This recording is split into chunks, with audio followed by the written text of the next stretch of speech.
Ce gamin traîne ici depuis un certain temps sans rien acheter, il insiste juste pour faire quelque chose. Dong Dong, va renvoyer ce gamin pour qu'il ne retarde pas nos affaires. Petit garçon, es-tu seul? Où sont tes parents? Ma sœur, je veux acheter un costume et je le porterai pour avouer mon amour. Toi? Confession? Sœur, s'il te plaît, emmène-moi le voir.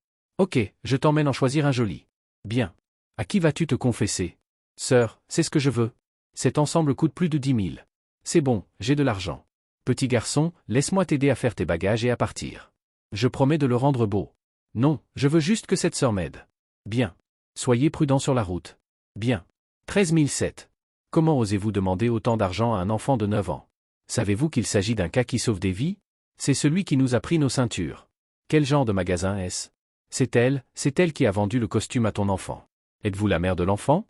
Je n'ai pas pris d'argent à l'enfant. Je voulais juste l'aider à réaliser son souhait. Souhait? Je pense que tu feras n'importe quoi pour gagner de l'argent. Si vous ne me rendez pas les plus de 10 000 yuan que vous avez escroqués à mon enfant aujourd'hui, je le ferai, je me plaindrai de vous. Maman, je voulais acheter ce costume moi-même, ne blâme pas cette sœur. Xian, tu es encore jeune et malade, pourquoi as-tu acheté un costume? Je pense que c'est ce vendeur au cœur noir qui vous a trompé. Je te le dis, je ne te laisserai pas partir aujourd'hui. Où est le directeur du magasin? Directeur. Qu'est-ce qui ne va pas, frère? Le directeur, Xia Dongdong, a escroqué les enfants de leur argent afin d'émettre des factures, et maintenant les parents sont venus à la porte. Non, je voulais l'acheter moi-même, elle ne m'a pas menti. Sais-tu que je me lèverai tôt et travaillerai tard demain pour payer tes frais médicaux? Tu as choisi Axian pour acheter un costume, sais-tu que tu joues avec mon cœur? Mère de Xian, tu as mal compris.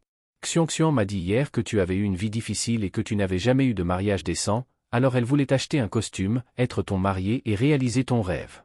Mais ne vous inquiétez pas, je ne prendrai jamais cet argent et je vous le rendrai certainement.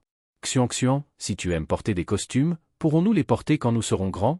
Pourquoi devons-nous les porter maintenant? Vous savez, cela coûte très cher de consulter un médecin. Mais je ne peux plus grandir. En fait, je le savais déjà à ce moment-là.